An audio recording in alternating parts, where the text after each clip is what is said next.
hay que tener la mente abierta.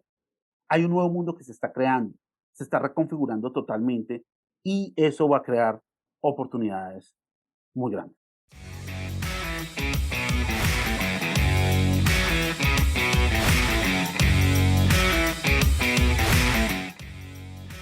Bienvenidos al podcast de los Game Changers, un espacio para entender aquellas empresas y tecnologías que están definiendo el futuro y cómo invertir en ellas. Somos Guillermo Valencia, cofundador de Scale, y quien les habla, Julián Cardona, director de relación con clientes. En este episodio hablaremos sobre las compañías de tecnología que están creciendo e innovando y en donde probablemente debemos enfocarnos este resto de año.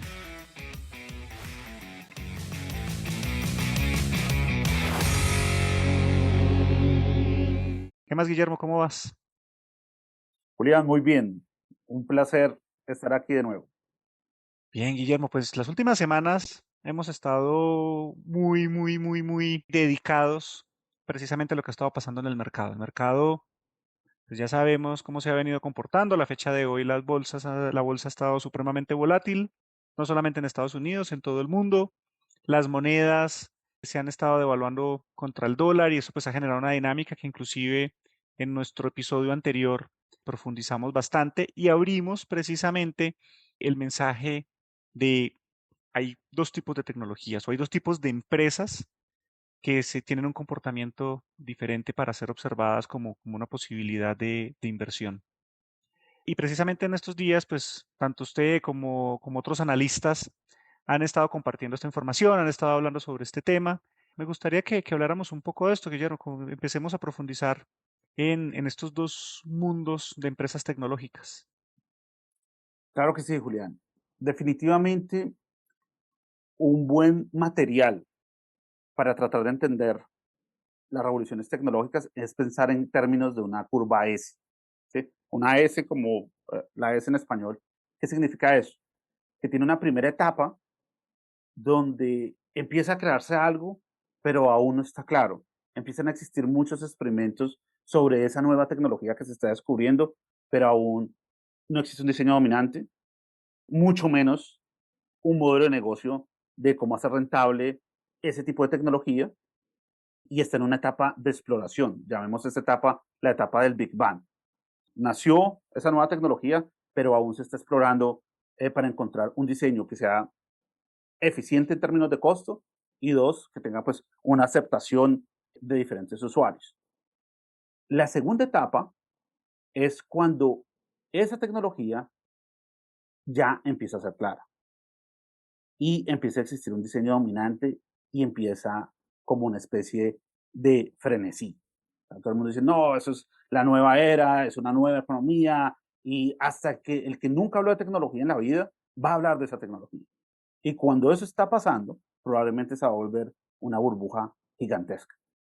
Y esa burbuja gigantesca, pues como toda burbuja, va a colapsar en algún punto.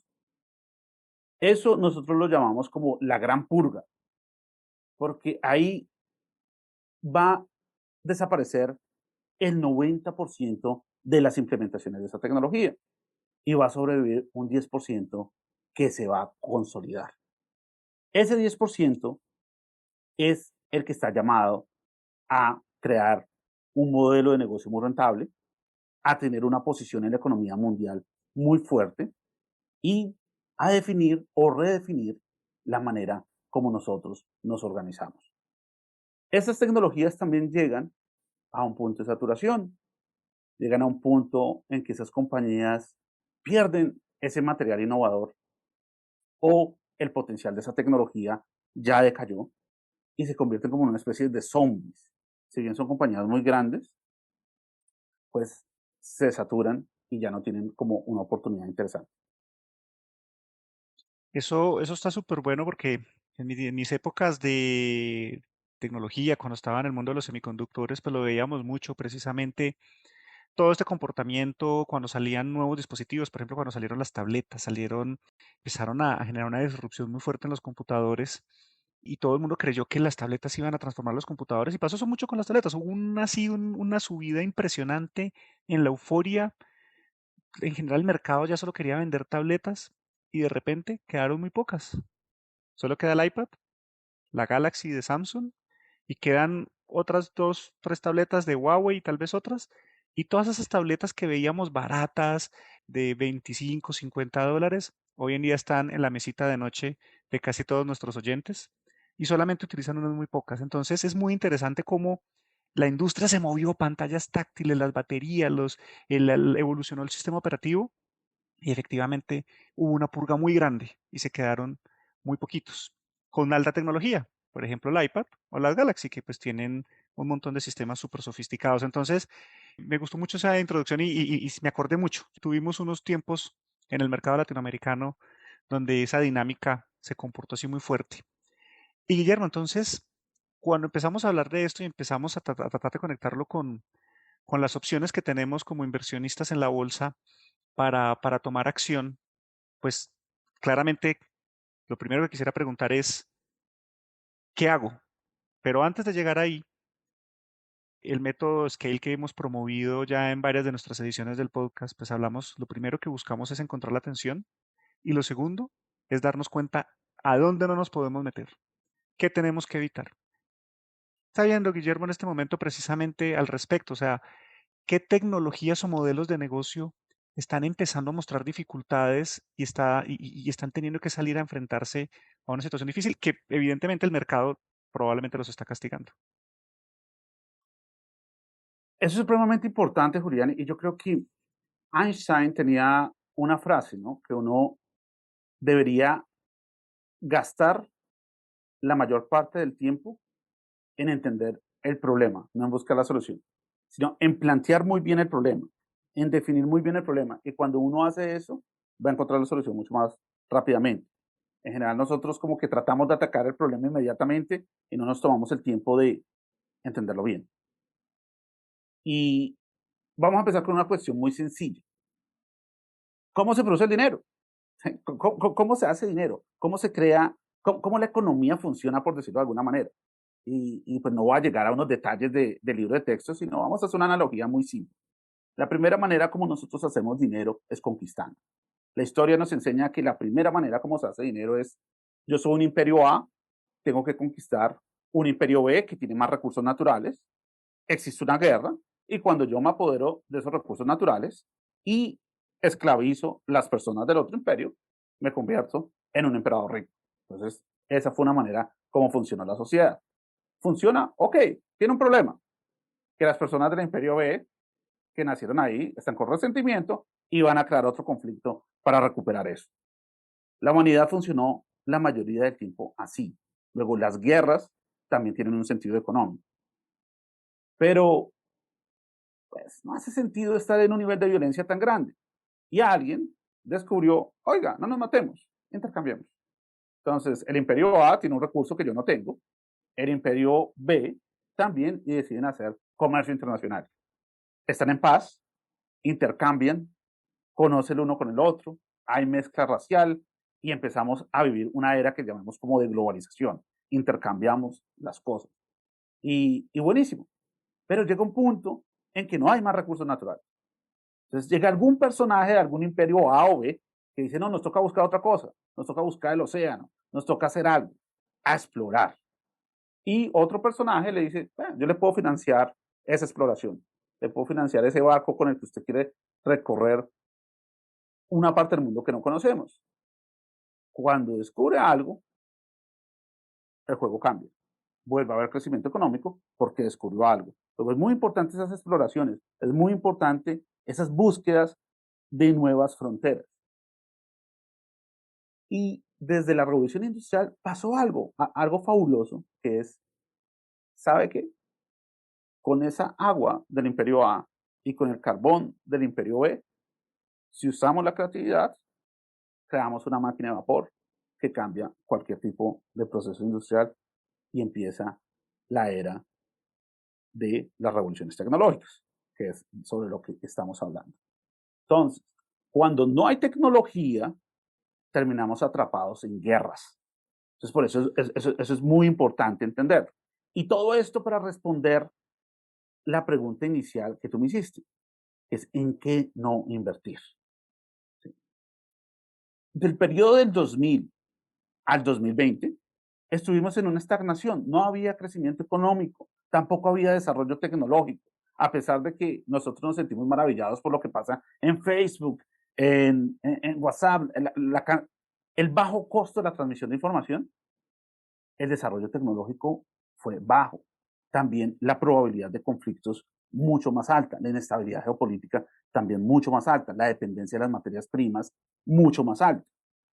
Y esa falta de desarrollo tecnológico, esa falta de nuevas innovaciones, pues no crean oportunidades para la sociedad como un todo.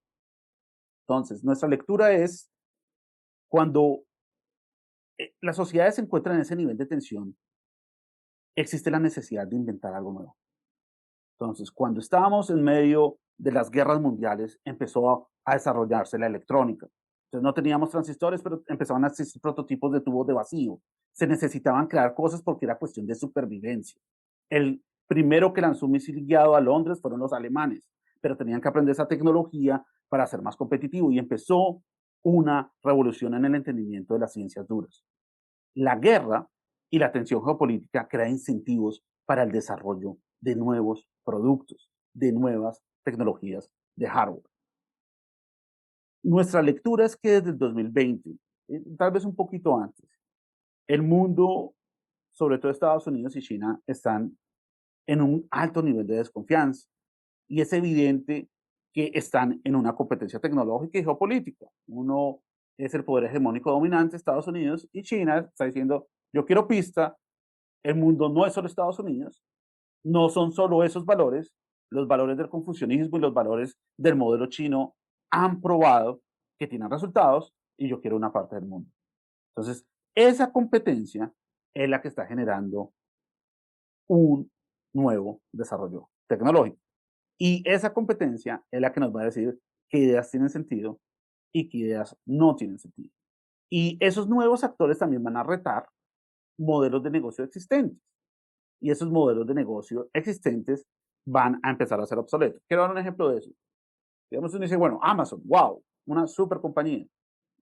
Pero, ¿qué compañías se afectaron muchísimo por el nacimiento de Amazon? Todo el sector de desarrollo inmobiliario de centros comerciales se vio tremendamente afectado porque Amazon cambió los hábitos de consumo que nosotros tenemos y pues ya no tenemos que ir al shopping mall para comprar lo que queremos, sino simplemente lo elegimos, lo encargamos y lo tenemos en nuestra casa. Ese es el tema de la tecnología. Siempre hay un ganador y hay un sector que va a estar en problemas porque no se adaptó a esa nueva disrupción.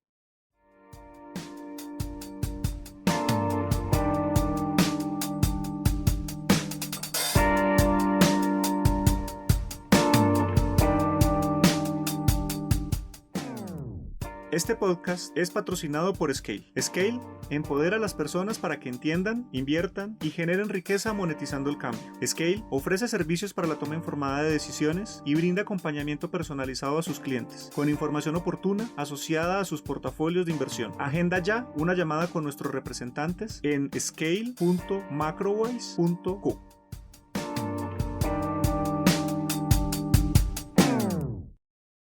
Y me surge otro como el de Facebook, por ejemplo, que digamos que la disrupción viene más en la regulación, cuando empieza a haber tanta invasión a la privacidad, como tanto uso de los datos personales, empiezan los gobiernos también a entrar a observar esto y pues caso de lo que le ha pasado a Facebook, pues en gran medida viene con los sistemas regulatorios en Europa y también lo que la decisión que tomó Apple de qué tanto iba a dejar en libertad de las aplicaciones el acceso a la información de las personas y la información privada. Y hoy en día, pues ya, pues por ejemplo, un iPhone pregunta todo el tiempo para accesos a cámara, accesos a micrófonos y Android también lo está empezando a replicar. Y eso, pues, de alguna manera le ha llevado un impacto también a Facebook. No estamos diciendo que de pronto Facebook vaya a desaparecer, pero lo que sí es un hecho es que en el precio de la acción, pues ha mostrado evidentemente un nerviosismo que ha tenido el mercado en ese comportamiento que está retando el modelo de negocio por la regulación.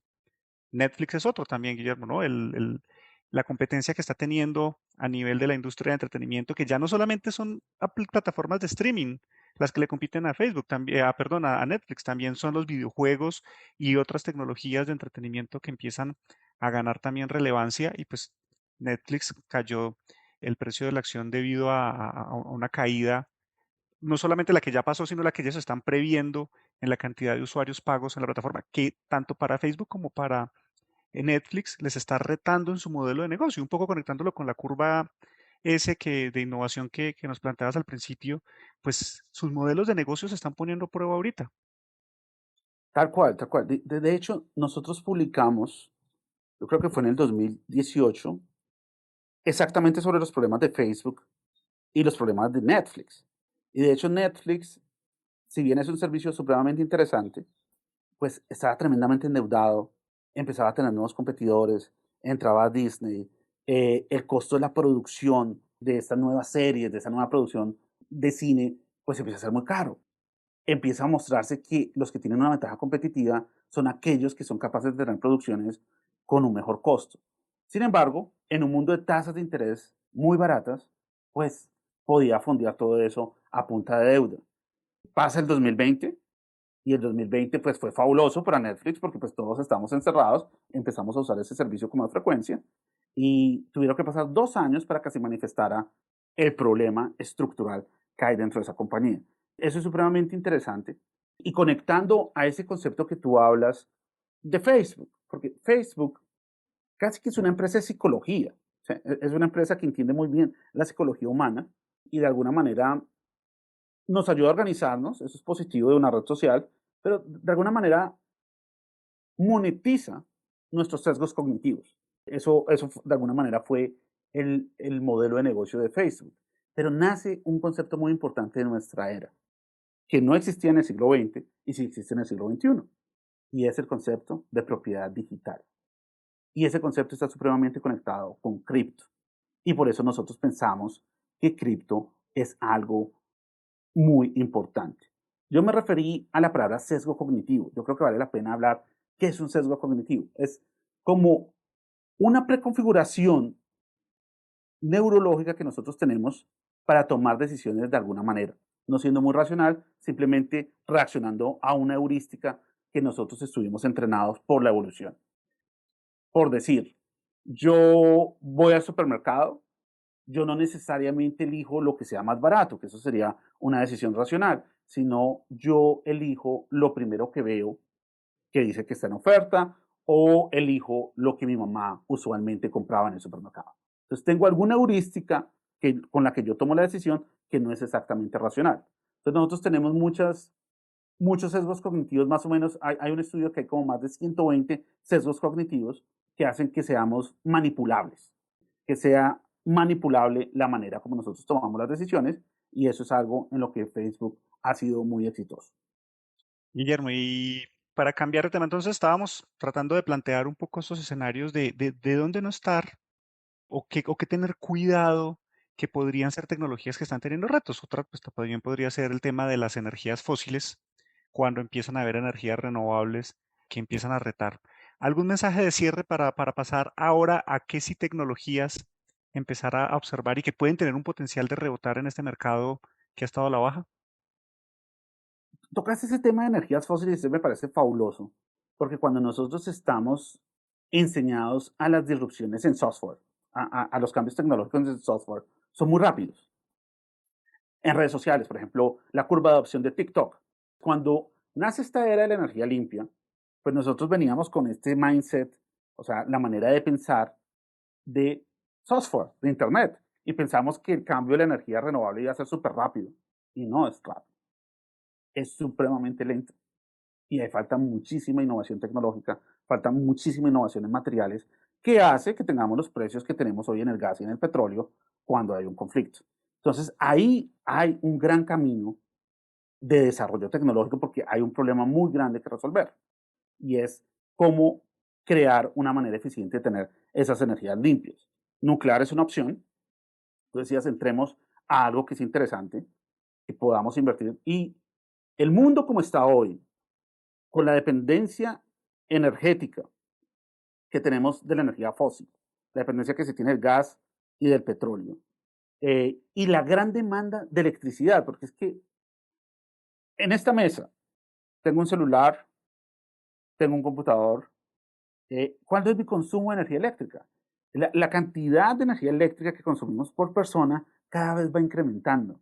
Luego, la demanda por energía eléctrica es muchísimo más fuerte. Entre más se automatice el trabajo, también va a haber más demanda por electricidad. ¿Y quién va a dar esa electricidad? Paneles solares no es suficiente. Energía eólica supremamente inestable. Es gas en este instante. Incluso se tenía que reabrir las plantas de carbón, que eso era inimaginable en toda esta retórica de cambio climático. Entonces empieza a hacerse evidente que necesitamos otra solución. Nuclear es una de ellas. Muy bien, entonces aprovechemos esto de entrada a lo que es interesante observar. Muchas probablemente han sido tecnologías que ya hemos hablado en episodios anteriores, pero queremos mostrar este contraste en que estamos en la fecha de hoy, donde estamos teniendo una situación en el mundo donde hay mil variables económicas que cuando vemos los efectos en la bolsa, estamos viendo que el precio de las acciones está bajando. Y uno se pregunta, ¿en dónde puedo invertir? ¿Qué puedo hacer? Entonces, en este contraste que estamos tratando de plantear, en donde hay empresas de tecnología que probablemente se van a ver muy afectadas en esta purga de mercado, en esta selección que está pasando en el mercado, hay otras empresas de tecnología que van a salir supremamente ganadoras, que para el inversionista pues va a ser una oportunidad enorme, porque probablemente son empresas que están en descuento o en promoción según la capacidad de generación de innovación, la capacidad de generación de tecnología, la capacidad de transformar el mundo. Y ahí volvemos y conectamos con nuestro concepto de game changers. Entonces, quisiera retomar, ya acabamos de hablar precisamente de la generación de energía, y energía nuclear es una que puede ser interesante. Hace un ratito que estábamos hablando de Facebook, empezamos a hablar de propiedad intelectual, Guille, entonces quisiera retomar el tema de cripto. Eso que estamos viendo también, por ejemplo, en Google, no como recomendación de inversión, sino como ejemplo de transformación tecnológica, de ser una empresa que se crea como una empresa de publicidad, pasa a ser una empresa que termina siendo literal un computador del mundo en la nube y está transicionando a temas que me gustaría que profundizaras más de biotecnología e inteligencia artificial. Entonces, esos dos temitas para cerrar, cripto y biotecnología e inteligencia artificial. Tú mencionaste propiedad intelectual, es propiedad digital, para hacer una Ah, claridad, perdón, es sí. propiedad digital. Y es eso, o sea, nuestra propiedad digital es nuestra huella dactilar en Internet. Entonces, la huella dactilar que tenemos en Instagram, en TikTok, nuestros patrones de búsqueda, qué consumimos, qué información nos gusta, lo que se escribe en el mail, esa es un poco nuestra huella dactilar de Internet. Nosotros no tenemos control sobre eso. La plataforma que ofrece ese servicio es la que controla eso. El Web 3.0 que mencionamos en uno de nuestros podcasts, no sé si fue el tercero, que hablamos cómo se está reconfigurando el Internet y por qué cripto es importante para esa reconfiguración de Internet. Porque yo tengo que recibir algo por mi propiedad. Yo tengo que, de alguna manera, ser el dueño de eso. ¿Sí? Y tengo que recibir regalías porque están usando mi información. Eso, el Internet no funciona actualmente así y eso es una oportunidad que se puede construir con cripto. Cripto también tiene que ver con Netflix. Las revoluciones tecnológicas también tienen un cambio estructural en la manera de cómo los seres humanos nos divertimos. Esta revolución química permite la creación de ciertas películas y el entendimiento básico de la óptica hace que podamos proyectar a principios del siglo XX y tenemos el cine. Fantástico. Listo, es muy chévere, podemos ver un filme y está en blanco y negro y eso fue wow en ese periodo de la historia. Pero después cuando evoluciona la tecnología tenemos la televisión a color y el entretenimiento está alrededor de eso. Hoy nos divertimos, llegamos a nuestra casa y queremos tener un momento de relajación y entretenimiento, entramos a Netflix o alguno de estos proveedores de streaming. Pero cuando vemos las nuevas generaciones, cómo se entretienen, cómo juegan, uno ve que el resultado es totalmente diferente, que quieren ser parte de eso, que ellos ya como que están conectados dentro de esa película y vemos el potencial que tiene la industria del entretenimiento. Y la industria del entretenimiento es muy compatible con todo lo que se está creando en cripto, con este mundo de los NFTs, como una manera en que este niño o adolescente no solo juega, es protagonista y también tiene cómo ser rentable con eso. O sea, se vuelve una actividad de la cual él puede percibir una utilidad económica. Eso también cambia la manera como se pueden fondear muchos creativos, artistas, músicos, la manera incluso como se puede hacer creación de contenido tanto escrito como musical como visual. Entonces, hay definitivamente un potencial muy grande dentro de este Web 3.0 en la industria cripto. Y para terminar, bueno, solamente un punto. Hablamos mucho también de la industria del Web 3.0 y las criptomonedas en el episodio de Bitcoin. Si no estoy mal, fue el cuarto episodio. Entonces también, si alguno de nuestros oyentes no lo ha escuchado aún, ahí podría profundizar también mucho más en este tema. Y Guillermo, me gustaría terminar con un ejemplo como el de Google, de cómo es esa evolución tecnológica en cuando uno dice empresas que de verdad están transformando. Y bueno, y para no abrirlo mucho, porque nos podríamos quedar con varios ejemplos, el mismo de Apple, que ya también está hablando de vehículos eléctricos y autónomos. Entonces, pero quedémonos con el de Google. Y ahí quise meter un poquito el de Apple, pero ya para cerrar vamos con el de Google. Mira, el de Google me parece fascinante porque, uno, Google es una empresa increíble. Google cuando nació la propuesta, como entendió Internet, el problema que resolvió, encontrar las cosas de una manera, llamémosla meritocrática, porque realmente las personas quieren encontrar eso, o sea, no porque pagaron para que eso aparezca de primeras, sino porque lo que verdaderamente es más útil, de acuerdo al patrón de búsquedas, es algo fascinante. Todo lo que ha construido Google, como se ha reinventado, lo que ha adquirido YouTube, el negocio de nube que tiene y el énfasis que hace hoy en inteligencia artificial. Entonces, digamos que el bebé más preciado de Google es DeepMind. Y ese bebé se ha encargado de llevar el concepto de inteligencia artificial a sus límites. Entonces, nació tratando de ganarle al hombre en los problemas que el hombre resuelve. Por ejemplo, los juegos.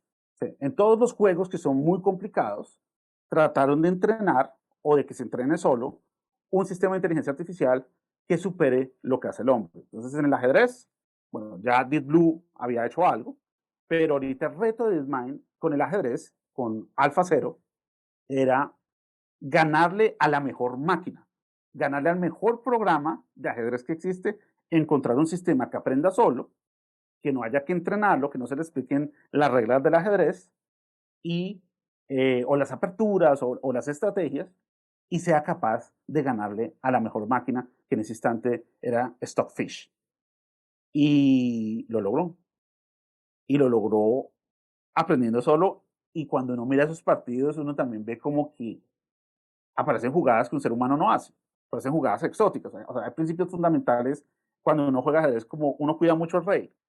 ¿Sí? En las partidas que tiene Alfa Cero, usa el rey como otra pieza. También es como si Napoleón de repente saliera en la mitad de la batalla. No, eso no lo debería hacer uno. Pero Alfa Cero sí hace eso y empieza a mostrar otras posibilidades que existían en el ajedrez que los humanos no conocíamos. Hace otro tipo de exploraciones. Y después entonces DeepMind dice, vamos por Go. Es un juego mucho más complicado y hay una estrella de Go en Corea y vamos a entrenar para que Alpha Zero, que ahorita se va a convertir en AlphaGo, sea capaz de ganar en ese juego que tiene muchísimas más posibilidades, es muchísimo más complejo y también lo logra. Y de repente se crea como un vacío, ¿no? Como la máquina va a reemplazar al hombre. Y ese no es el principio, porque la inteligencia artificial se tiene que usar no para hacer lo que el hombre es capaz de hacer, sino para resolver problemas que el hombre nunca ha tocado. Por ejemplo, las proteínas. ¿Cómo funcionan los aminoácidos? ¿Cómo podemos predecir la estructura tridimensional de las proteínas? Y ahí nació AlphaFold.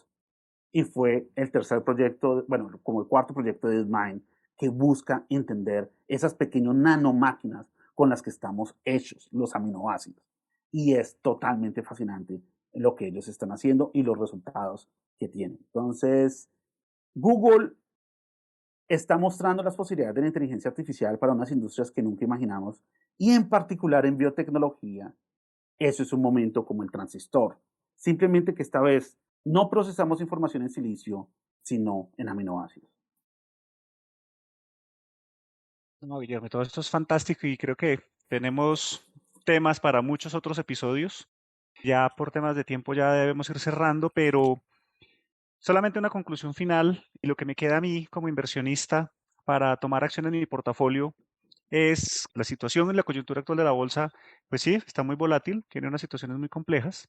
Hay que estar atento, hay que estar tranquilo, paciente, para no cometer errores emocionales de salir a comprar con euforia creyendo que de pronto algo ya puede estar suficientemente barato y cometer un error porque de pronto puede seguir cayendo. O sea, parte de la gestión de riesgo que siempre es importante tener en los procesos de inversiones, principalmente en bolsa y en criptomonedas, pero sí está quedando claridad en que en este entorno complejo macroeconómico, con temas de monedas, de inflación, de países que pueden tener situaciones difíciles, cuando hablamos de inversión en la bolsa, empiezan a clarificarse oportunidades con estas empresas tecnológicas que están transformando el mundo, que ya tienen un modelo de negocio consolidado, que están con la capacidad de inventar nuevos modelos de negocio o adherirlos a lo que ya tienen y pues que evidentemente en un proceso de recuperación de la confianza de los inversionistas, pues va a llevar a que probablemente el precio de las acciones de estas empresas de tecnología pueda ir al alza. Ahorita mencionamos algunos ejemplos, sin ser recomendación de inversión. Pueden haber muchísimos más que pues ya traeremos a analizar más adelante en otros episodios. Es evidente, yo creo que cada uno de nosotros siente el nivel de cambio que estamos viviendo. O sea, estamos hablando de que hay una guerra en Rusia y Ucrania que nos hace acordar de la Guerra Fría, en la misma capacidad de transformación. O sea, cuando hablamos del genoma, también es asustador. Es la manera como estamos hechos, cómo van a ser nuestros hijos, cuáles son las implicaciones éticas y cuáles son las implicaciones también emocionales que eso tiene. Estamos hablando de la probabilidad de aumentar la longevidad. Estamos hablando también de conocer cosas que no conocíamos en la física. O sea, lo que está haciendo DeepMind en términos de biotecnología también lo puede hacer para resolver otros problemas de la física y la materia que han sido difíciles de resolver y nos pueden crear nuevas posibilidades, por ejemplo, para crear computadores cuánticos o para crear otro tipo de cosas que procesen la información de otra manera. Entonces, el llamado es, hay que tener la mente abierta. Hay un nuevo mundo que se está creando, se está reconfigurando totalmente y eso va a crear oportunidades muy grandes. Bueno, muy bien, Guillermo, muchas gracias. Ya con esto nos quedamos y pues gracias a todos por hacer parte de este episodio. Los invitamos a seguirnos en nuestra cuenta de Instagram, @scalelatam, contactarnos a través de scale.macrovoice.co y dejarnos sus preguntas en la caja de comentarios. Nosotros, como siempre, súper atentos y felices de interactuar con todos nuestros oyentes y bueno, tal vez tener una oportunidad de trabajar juntos. Entonces, hasta nuestro próximo episodio. Saludo muy especial.